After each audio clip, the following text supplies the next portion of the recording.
프랜차이즈 트렌드와 가맹 정보를 얻고자 하는 예비 창업자들에게 프랜차이즈 박람회는 큰 관심의 대상이죠. 특히 최근에는 박람회에서 열리는 강연을 듣기 위해 온 예비 창업자들도 늘고 있다고 합니다. 네, 가전 풍파 견디며 브랜드를 성공으로 이끈 외식업 대표들의 생생한 노하우와 또 하반기 창업 트렌드까지 한국창업트렌드연구소 이용우 소장님 모시고 알아보도록 하겠습니다.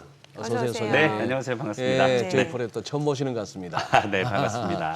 네. 예, 지금 이 자영업 시장 네. 동향 한번 이렇게 점검 한번 해주시죠. 네, 일단 뭐 숫자로 일단 보면 지금 자영업 시장이 많이 힘들다라는 것을 알 수 있을 텐데요. 올해 3월 말 그 자영업자 대출이 무려 1,112조입니다. 예? 1,112조예요. 자영업자들에게 나가 있는 대출 잔액이 네, 저렇단 그렇습니다. 말입니까? 네, 이게 이제 2019년도 그러니까 코로나 이전보다 한 50% 정도가 늘어났어요. 오. 그러니까 근데 이 숫자만 봐도 지금 자영업자분들이 굉장히 힘든다는 상황으로 그냥 느껴지는 거고 네네. 안 되니까 빚을 내는 거지. 그렇겠죠. 뭐 자영업을 확장시켜서 빚내는 사람들은 많지는 않거든요.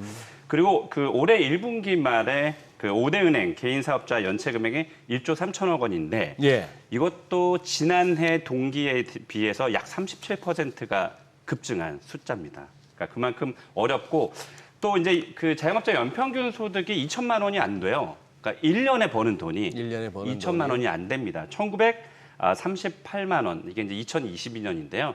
그 전해에 비해서 약 한 9.3% 감소한 숫자니까 지금 우리나라 자영업 시장이 굉장히 어렵다라는 것을 의미하고 제가 사실은 이 창업 컨설팅을 한 지가 20년이 넘어요. 네. 약 30년 가까이 되는데 네. 그동안 해온 그 컨설팅 기간 동안 예. 올해가 가장 힘들다고 느껴집니다. 아니 소장님 근데 네. 다들 그런 말씀 자주 하시잖아요. 네. 저 자영업 하시는 분들이 코로나 때보다 더 힘들다. 네, 더 힘들죠. 아니 왜 그렇습니까? 코로나 때는 손님들이 없었다 치고 네. 지금은 일단 이제 이런 얘기 많이 하시는데 코로나 때는 일단 그 정부의 지원이 좀 많았어요. 지원. 그러니까 좀 버틸 수 있는 여력이 이제 금전적으로 돈을 받으니까 여력이 있었는데 이제 그 기간이 다 끝났단 말이죠. 근데 이제 그 기간에 그 각종 그러니까 은행에서 대출을 받는 분들도 굉장히 많아졌죠. 네. 근데 이거를 진짜 어려운 거는 그런 그 자영업 대출을 받을 때에 자영업을 영위하는 기간 동안에 혜택을 받는 거예요. 근데 만약에 이거 폐업을 하면 일시불로 또 갚아야 되는 상황이 생기니까 예. 그런 데다가 요즘 어때요? 우리 그 특히 가성비 굉장히 좋아하시잖아요. 그러니까 옛날에는 가성비라는 그런 단어가 없었는데 지금 가성비 때문에 자영업자의 입장에서는 뭐 재료 비율도 올라가고 인건 비율도 올라가고 하니까 그러면 이제 가격을 올려야 되는데 가격조차 못 올리죠. 이 가성비 때문에. 그러니까 수익률은 굉장히 많이 떨어지고 뭐 이제 이런 상황이라고 보면 됩니다. 네. 지금 말씀해주신 내용 보면 이제 자영업 상황 자체가 좀 어려운 것 같은데 그럼에도 불구하고 네. 창업 박람회는 사람이 몰린다고 하니까 이게 좀 아이러니하거든요. 아이러니하죠. 예. 그러니까 경기는 어렵고, 그러니까 우리가 이제 이제 성인이 되면 돈을 벌어야 되잖아요. 예. 그러니까 결국엔 취업해서 만약에 퇴사를 하게 되면 재취업을 하거나 아니면 장사밖에 없잖아요. 아, 그러네요. 그러니까 어쩔 수 없이 이제 어떤 트렌드가 유망한지를 보기 위해서 창업 박람회 많이 나오는데 작년보다 올해 상반기에 관람객들이 더 많았어요. 그만큼 이제 뭔가 창업 트렌드를 좀 알려고 하시는 분들이 좀 많아졌고 실제로 우리나라 프랜차이즈 브랜드가 혹시 몇 개인지 아세요? 아니요, 얼마나 되나요? 무려 12,000개입니다. 그러니까 가맹 점수가 아니라 예. 프랜차이즈 브랜드 수가 12,000개인데 프랜차이즈 가맹 브랜드가 점수는 12,000. 어마어마하겠네요. 일본은 우리나라보다 인구가 2배 더 많잖아요. 예. 네. 그들은 1억 2천만 명, 우리는 5,175만 예. 명인데 그들은 1,200개 정도밖에 안 돼요. 우리나라는 12,000개. 브랜드. 와. 그러니까 이 얘기를 제가 수백 명의 강연장에서 이 얘기를 하면 전부 다 탄식을 질러요. 다들 놀라시겠다. 그러니까 이 뜻은 뭐냐면 경기가 굉장히 어려운데 네. 이 많은 자영업자들끼리 진짜 피나는 경쟁을 하고 있다라는 거. 이것도 지금 자영업자 굉장히 어려운 그 일이라고 볼 수 있고 제가 요 그 표를 하나 보여드릴 텐데요. 저는 이제 그 빅데이터를 가지고 이제 창업 컨설팅을 많이 하는데 이게 포털 사이트 한 포털 사이트에 보면 키워드 검색량을 우리가 알 수 있어요. 이게 네, 무료입니다. 네. 공짜예요. 그래서 시청자분들이나 그 창업 준비하시는 분들은 이거를 좀 유심 있게 보셔야 될 텐데 제가 한 10년 동안 이 포털 사이트의 검색량을 봤어요. 그러니까 검색창에 창업이라는 키워드를 넣으면 네. 우리가 왜 창업에 관심이 있거나 카페에 관심이 많으면 장사하려고 하면 네. 무조건 창업이라는 키워드를 검색합니다. 그렇겠죠. 그렇죠? 예. 그런데 이 키워드 검색량은 지금부터 한 1년 동안의 검색량을 제가 보여드리고 있는 건데 지금 왼쪽에 숫자 보시면 그 모바일 검색량이 매달 약 네. 3만 건 정도가 일어났어요. 네네. 한 달에. 근데 이게 10년 동안 거의 3만 건이었는데 지금 보시면 아시겠지만 2만 건이네요. 2023년 7월에 급하락하더니 2023년 10월 그러니까 작년 10월 달에 3분의 1 토막이 납니다. 그러니까 많은 70%로 줄어들었고요.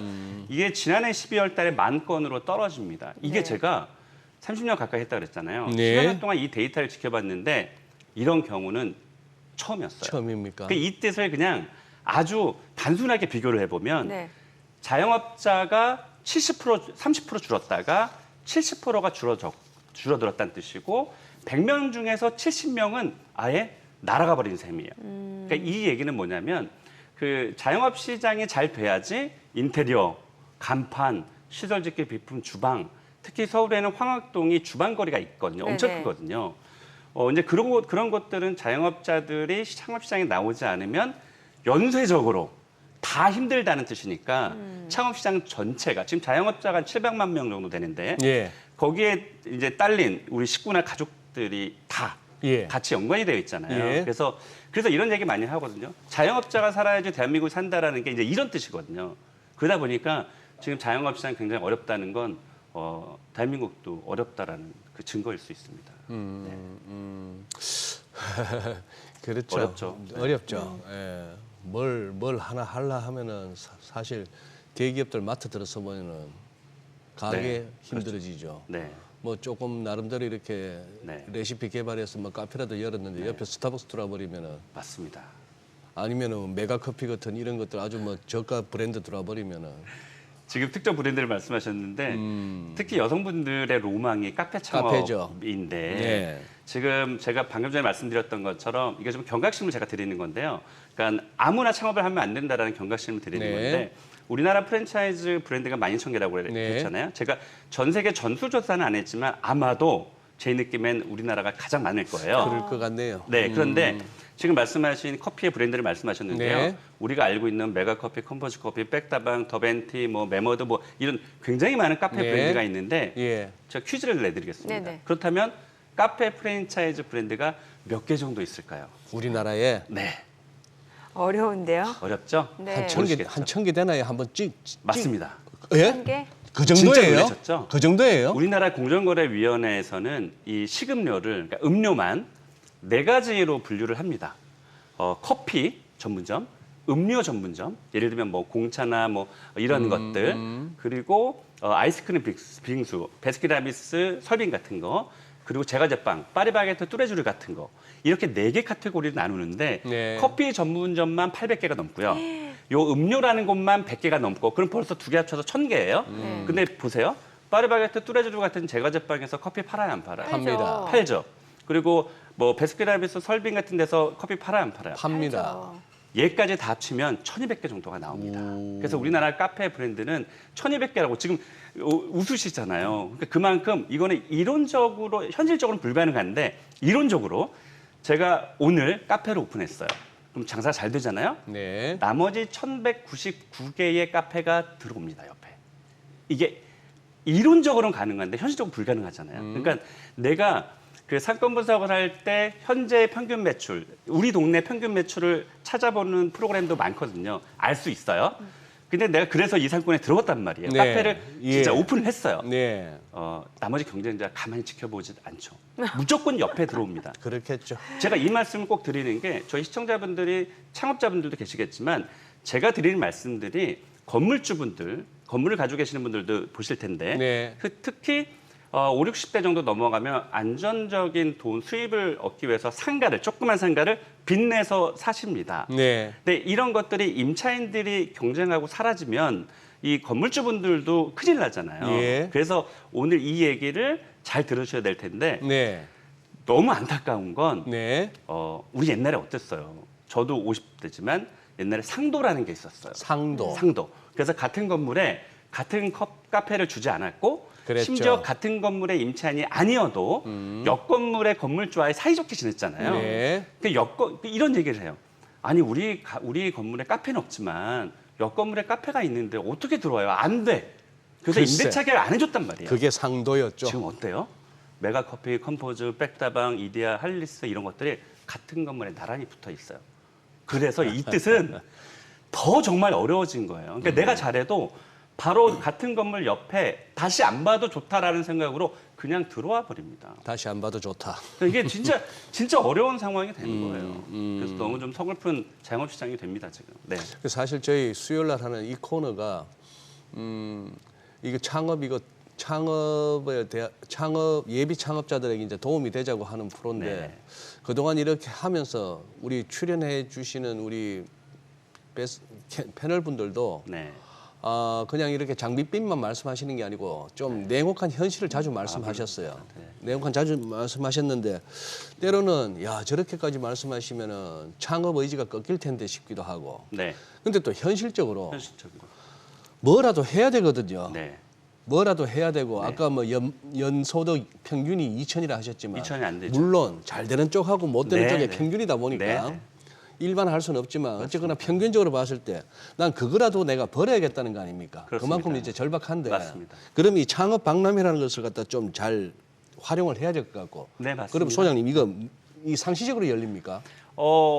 약 한 연간 약 한 20개 정도 예 열립니다. 이거 창업박람회가. 어떻게 검색하면 그 일정이나 장소를 알 수 있을까요? 그냥 네이버나 다음이나 구글 같은 곳에서 포털 사이트에서 프랜차이즈 창업 박람회라고 검색하면 네, 네, 네. 나옵니다. 쉽게 찾을 수 있고요. 지금 네. 화면에도 네, 친절하게 화면에 보이네요. 나오고 있네요.